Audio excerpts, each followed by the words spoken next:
Greetings, Mad Minox. I ati right. Tati timbotaura nemi ma-legends edu. Tati tinzwe kuti sezvo muri munyika timbokurukura nemi. Saka tachida kuti chekutanga mumbotudza briefly Mad Minox ndiani? Mad Minox ndi Godfrey Chafudzika. Last born of 5 boys. Garaba number 24 Second Avenue. Based in Canada, Toronto. Okay. In the East End, in Scarborough. All right. Wakawanda vanokuzivai muchiita zvesound ku Silverstone. Mungatiudza kuti jeni iyoyo yakatanga sei kuti mutange kuridza nekuzoita zvamaita? Tangotanga wachingoteererawo music zvana Africa A1 izvozvo kuma 1982 chitoteererawo maraba dogo pawaidhaba. But ndine mubvunzo ipapo, maiteerera music but you chose one genre. Okay, you chose a particular genre I'm biased towards, which was reggae and dancehall. I'm not biased on reggae and dancehall. It's something that I love. Okay. Something that was tingangoti zvakango pakauya Bob Marley munhu wese akangotanga kuteerera reggae vazhinji. Atikati munhu wese vazhinji. Especially umarare munhu. Mbare munhu. Imimi makaenda kushow ya Bob Marley? Yeah, nandomusikokwara. Okay. Yanga iri sei show iyoyo? Isusu ndakakutaura kuti ndakaiona kunyatsoiona ndikunyika. But I was there. Okay. I was there, but kunyatso ndakaiona nenda kutonyimbawo zvangu. All right. Taurai zvenyu nhoroondo yekutanga kuridza iyi. Pana vakomana muna Thedum vakabva ku-UK. Vanonzi kana Pawa nefamily yavo marasta. Ndo vakauya vatakanzwa vachiridzawo reggae music paYW. YWSA panext paEdito pamene. Ndaitozvoenderawo kumusika wazvangu. Chitopusha bhara ndabva ndanzwawo baseline kambumbumbu.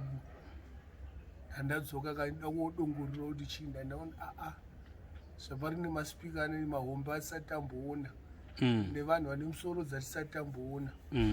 Marasta anga ari mashoma. 82 anga ari mashoma. Zvaitoshoresa kuti ari marasta ma82. Manheru ndakadzokawo ndakabhadharawo mari yangu. Iwo madhora $2 yayo. Zimdola ka. Zimdola ekuma 82 kana $2 yanga iri almost 2 US. Kana £2. Ndokatangira kacho. All right. Vapazoita sound inonzi Vibes. Yanga ina Farai, Jabi, Culture T, Mickey Dread, Yellow Vibes, Andy Bantan, Paridzai, Dads. Avangokawanda vanhu vacho. Magetman futhi they were part of it. Boys kuna Sanyango. Saka it was a big crew vairidzira kuZimbabwe. Okay. Yes. Ndokwatakazoita heavy musambo takuti takupinda mudigital music. Okay. Ma-85 kudhara uko kuti ndapedza chikoro 85 ndapedza 85. Okay. Form 4. Kuti muwane music yekuridza maiwana sei? Ndisikaite zvemusic izvi tatori mafans. All right. In 85 I was a fan. Kana totenga music waitonoenda kuti spin along mutaundi. All right. Ungotengawo one album pagore, unotengawo Black Uhuru kana Gregory Isaacs. Saka imimi kutanga kuridza makatanga rini? 1989. 1989. Pa stereograph. Okay. Ichichinjwa kuitwa stereo one. Mairidza machi? Records vinyl. Vinyls only one turntable. Maiwa ndo amuruta maenda notenga? No, nasanda kutonotenga. Angara Jabi. Okay. Angara Jabi na Farai, mamwe acho angara Dennis Wilson. Munhu wese anga nemarecords but ini ndakatozoridza at a later stage. Okay. Late 89. Okay. Jabi haana kuuya kushow. All right. Zimbabwe. Maspika agara pamba pangu mamwe ainzi matube so aiforika. agara paDempeda. Okay. So even mamarecords aitogara paDempeda. All right. Ndokutanga ndakaridza by mistake. All right. That's it. Taiswera nemusic yacho. Ndo inogara iri nhoroondo kuma-DJs akawanda kuti ani ndakazotanga nhingi asina kuuya. First dance renyu ranga rakamira sei? Iro racho ramakaridza by mistake. Ranga riri bob because vanhu vangagara vachangouya. Kudhara kwedu vanhu vekudance kapfuuri 400 vanhu vakanga vatowandisa. All right. Saka taizivana tese. Okay. Toziti uyu ndewekwaifree, ava 10 ndewekwaifreeza, ava 10 ndewomufakosi, ava 10 ndewegrinora, ava 15 ndewomabvuku, i200 kuri wekumbari. Saka munhu wese aitoziyana, waitoziva kuti nhasi nhingi haana kuuya kudansi. All right. And then tombo fast forward kusvika pari zvino. Izvezvi muchiri kuridza here? Uda kumhanya kuno kushamwari mune zvakaitika zvakawanda apa. Uda kubva 1989 kusvika ku2000 iyo unojairire. Tine nguva yakati gaga. Saka tinoda kuti tikabata apa tobata apa. Unogona kutaurira zviri fast. Right. Ngatiitei tichidaro. 1990 kwakauya Eric Donaldson aigerman neculture. And Jabi and Dennis Wilson was the main actors for promotion yacho. Abazoshaya mari, abazopinza Leo Mugabe. They akazofacilitator zvinhu zvakawanda like National Sports Stadium, posters, hotel, Ambassador Hotel. And I got the opportunity to meet my wife during that time. All right. 1990. That's 89. 1990, I went to Canada. When I was in Canada, I stayed for almost 2 years. 1992, I was under Stereo One. But the music, yanga uptown. Yanga uptown, man, yanga romance. So I brought a lot of music, like an Bamba, man, a Batty Rider. The cream of 1990 to 1992, that time.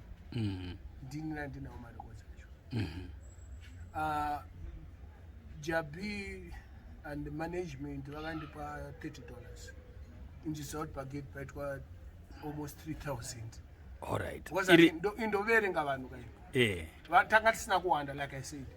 So unyatsoona kuti apapinda vanhu 300 $10. $10. Saka that's almost 3,000. Iranga riri gig rechi manje. Yanga iri Stereo One. All right. Stereo One dance. All right. But apa nanda ne marecords angu. Okay. Yeah. All right. So ipapo taka netsana. Jabi said I'm not a rasta because I cherish too much money. Ndakamti kwewo usikuida iri mari yachi. All right. But I started a maru ire kuno kandi wakwasvaka mari. Wasikade mari uchiita zvimarecords. I see. Okay. Saka mabva mabuda ku Stereo One. Yes, anambopedza holiday yangu iri 3 months anambopedza nchiridzira Stereo One. That same year I came back in November. Tatanoridza futi kurumasi ko. It was now Mad Minox and General B. Tata starter Silverstone. Okay. Dance the Stereo One. Okay. They thought we are back. Okay. But we used the crowd to tell them that no. Tane rimwe side. Pane rimwe dance. That's why vanhu vazhinji vachiti nini ndine beef na Jabi and whatnot. There's so many things. The man was wicked. Kwandiri. Anogona kunge ari darling kune vamwani. But Kwandiri anga ari wicked. Okay. Can we one incident here chiti kana pane dzimwewo dzamunoverenga kuti maedza apa akanditadzira apa? Dzakawanda, but because he's not there to defend himself. Pane dzimwe dzacho dzinototyisa zvokuti wazoona munhu ada kutoti utourayiwa. Yeah. Ndakatombosungwa ndichitobuda murumazi. All right. Ndakarohwa zvakaipa nemapurisa just because of that name. Okay. Ndakakandwa pamatapi kana ndakatsungirwa kutaundi. All right. Ndakaroverwa kuCentral. Tinoziva kuti ndazokandwa pamatapi. Unoziva history pamatapi. Itorture. yekuti unongochirumwa nemosquito dzekumamukwisi aiziya. Okay. And because wasungirwa toners ukandwa vanhu vanokutsvaga toners akuno kwavambofa kwakutsvaga aiziya. Okay. Now Jabi is late. Pamakanzwa kushayika kwaJabi, what did you go through? Pane zvamakafila here kuti I'm the one who wrote the tribute to Jabi. Okay. On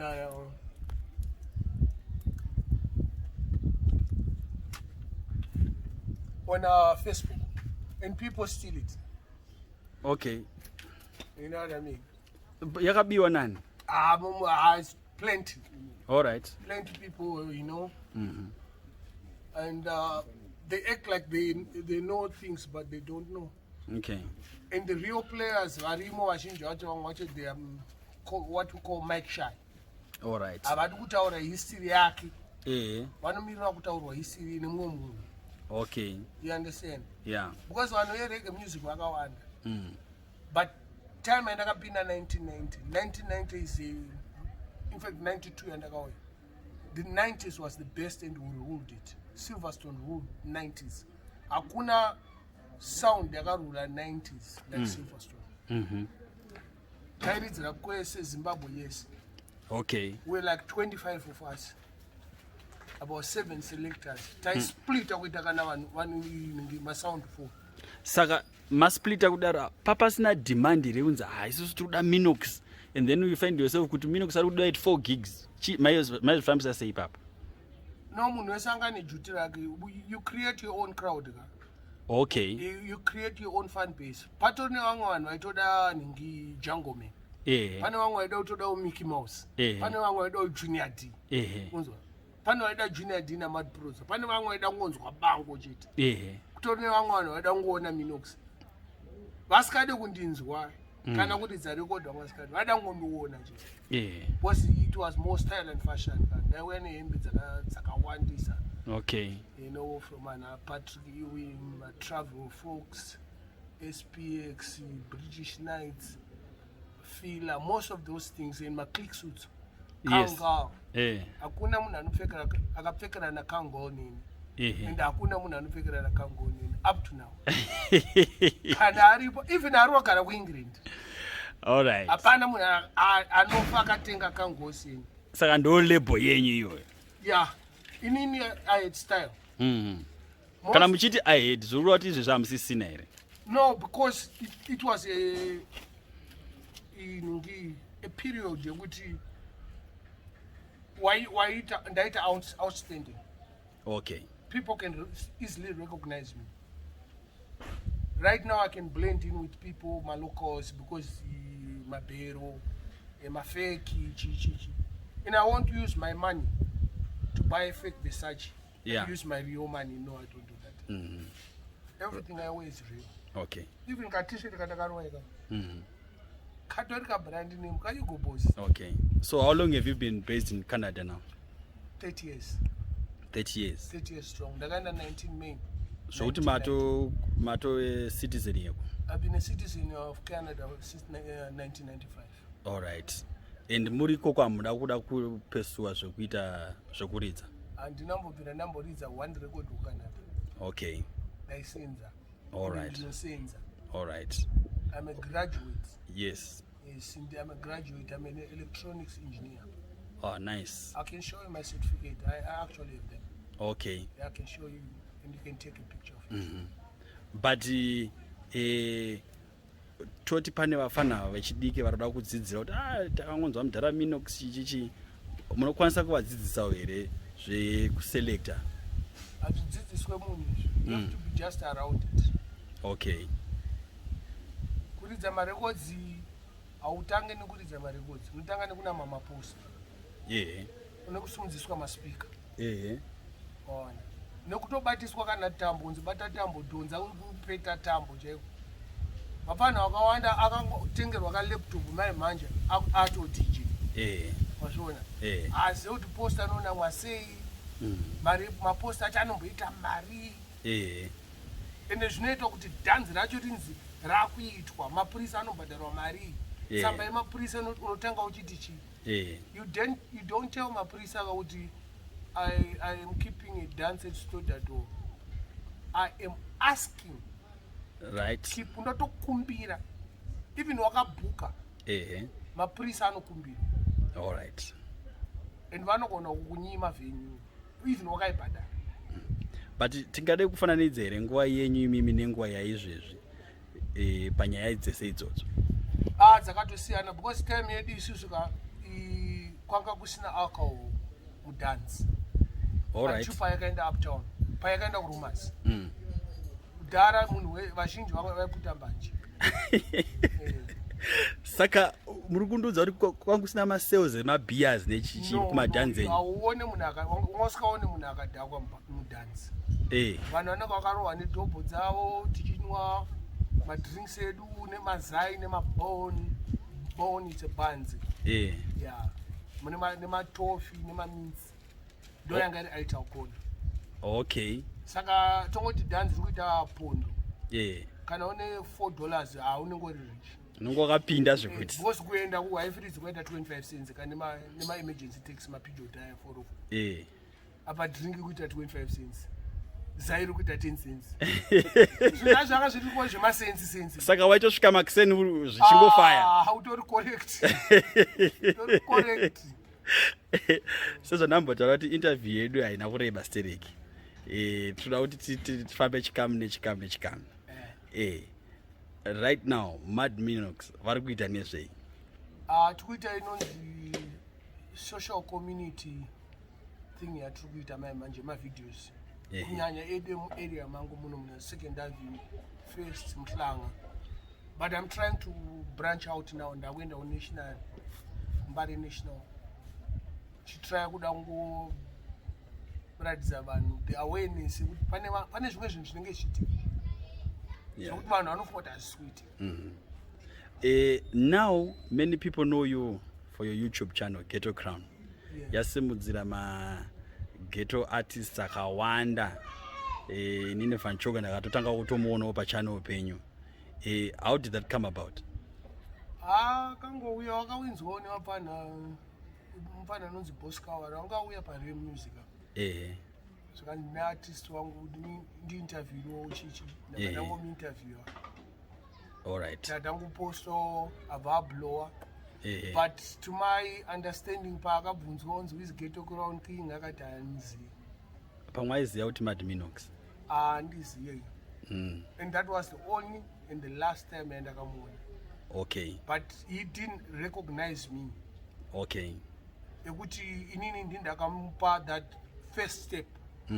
Although he was there but he wasn't known. Yes. You know what I mean?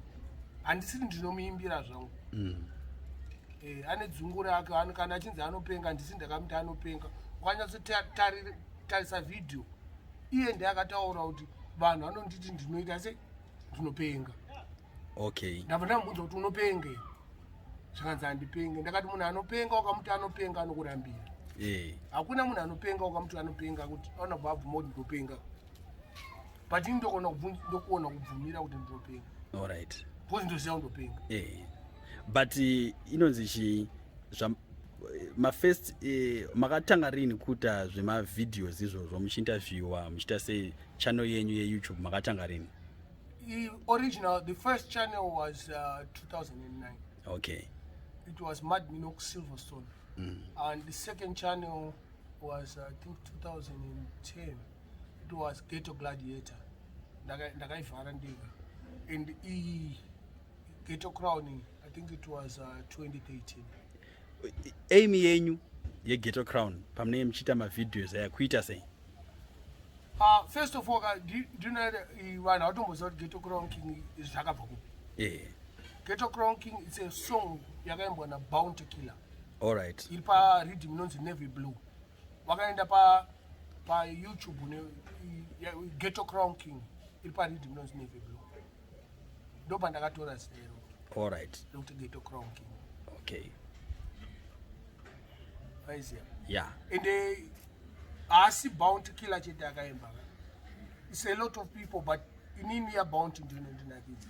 All right. Okay. Because he said they call me Ghetto Crown King. You know what I mean? Yes. Saka, how often do you visit Zimbabwe? I visit once, but it lapses in the next year. All right. Like this year, in 2020, I left Zimbabwe in March, and I came back in December. All right. And I'm going back in 2021 in March. So it always lapses. Okay. So I actually visit once. All right. Mugeto medu tinoziva kuti Minox kana wasvika vanobatsira mageto youths muchimbo wapo masenzi muchidaiso kuedza kusimudzira here kana kuti munenge muchiita sei?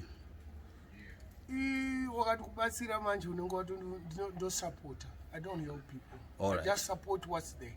All right. You know what I mean? Yeah. Waunotaura chauri kuita, then I just support it if I want to. Handisi kuforcwa kai. Yeah. Zvandiri kuita zvese izvo. Kana munhu akataura kuti hachi handina mari, tobvunza kuti hauna mari iyi. All right. Handina mari kana yewawa. Ndokutengera kawawa wacho. Handiri kuti hauna mari. Yewawa. Ndokutengera kawawa wacho. Ndokuonwa. Nditi. Zvaunozoita wanwa wawa iwa zvinini. Nokona kuti kunyima mari yacho but wawa ndakutengera. All right. So I'm supporting your cause. All right. Aiwa. Zvakanaka. I think dancehall mune deep knowledge nezvayo kubva pamakatanga imimi. Mungati chine like Zimdancehall iriko like makore apfuura mbija naye. Mungati chi Zimdancehall yakaitikwa from 2012, 2013, 2014. Ndo pakanga pane Zimdancehall. Zvainzi zvigubhu izvozvo. Ndo zvinonakidza izvozvo. All right. This international thing is vanhu zvokuti mumwe munhu akati uri kuimba Zimdancehall obva kutaura kuti no ina ndimbe Zimdancehall ndoimba dancehall. Mumwe munhu obva kuti kuimba Zimdancehall obva ndoimba Afro dancehall. Because vamwe vacho kana pamawadzika song haise Zimdancehall tikunyatsoinzwa kuti haise Zimdancehall. Munhu ari kunzi iZimdancehall. 99% masongs awinkidia haisi Zimdancehall. So kwamuri imimi what is Zimdancehall? Chii chamunoti ichi ndo chinodefine Zimdancehall iyi haisisiri Zimdancehall? Zimdancehall haifaniri kurongeka. Inofanira kunge ine vanhu vasina mborongeka. Hafaniri kumbofunga ende hafaniri kunge vakaenda kuchikoro. Saka imimi Zimdancehall iyo. Ndoyatiri kuda iyoyo. Kuti isusu tiende vanhu vanoshupika. Kuti isusu tiende kumberi apilo ku other countries. Zvinobuda here mukataura muchidaro? Aiwa, zvinobuda because we have those people vatorimo muZimbabwe munomu. Yeah. We have Nito. Yeah. We have Pop 10. Yeah. They are driving that genre, but vari kuiswa under Zimdancehall. All right. But wakamubvunza anogona kukurambira. Ukubata munyado kuti wakamubvunza kuti what kind of music you sing, anokurambira kuti andiimbe Zimdancehall. All right. Ane genre yake. Okay. But isusu semageto youths nevamwewo mageto youths tonge muchingoti natiwo ndewedu uri wedu Pop 10 ndewedu but ivo vanenge vachiti vari kuimba international dancehall. Kunzwa? Winkid anenge achiti akuimba chi international music. And maybe music yake genre yake yakatosiyana. Freeman is the same thing. Kila T akuimba rumba. Kwasa kai. Na jasignal aiwa kuchokwadi muchongo uyo kauya. Okay. But ndewedu futi atikurambe atisikuaramba vesa. Asi kana vachiimba mazhonero avo ngavabva vabuda pachena because maZimdancehall awards kai pari kuiswa music isiri Zimdancehall. Okay. Not kuti record yanakidza yakunzi Zimdancehall. Anonzi musikana anonzi Elena. Vanoimba legeka vaimbe zvokupenga izvi zvinoimbwa nevapanda vasina kufunda. Saka kwamuri mukuti Zimdancehall ndeyekupenga? Iyo Jalavu chacho akati handiteerere zvokupenga izvi. Akanzi unoteerera music yako iyi. Akati handiteerere music yekupenga. iye asi njo yaanoimba. Saka semaonera muri kuita tinoenda kumberi here nezimdancehall yacho. Tinoenda kumberi seona zvinhu zvakuuya zvakuunzi munhu akarova mutoriro aunzi wakwana wezimdancehall. Ukuzvinzwa? Iye izvozvo zvimadrugs zvavakurova mazuva nezvi. Even asiri wezimdancehall akunzi ndewechi wezimdancehall. Ende mutoriro wacho akatopedza maartist ezimdancehall vakatowanda. But I'm not at liberty at pinpointing kuti ningi naningi muri kuvaziya misi. Munogona kungovatsvaga munovatovaona uchirova magrobhi aya mabarubhi aya. It's expensive shit. Okay. Yeah, tengeswa $5 a grape. Okay. Mungati chii manje kune vafana vari kurova mutoriro nechii madrugs aya? It's a path they chose. Saka inini there's nothing I can say. Indonwa beer.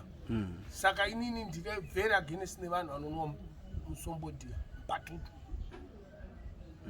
Ndo vandiri against because ukuuraya. Asanambonzwa kuti pane munhu akafa nemutoriro personally wandoziya. Although vari kufa. They are there, vari kufa because vazhinji vacho ndo vanenge vachizoitwa inonzi tsomimbi vava kutsomwa nezviri kuvatsoma hatiziziye izvi. Alright. But vanenge vachiteerwa. Vanoita 4-5 days asina kurara.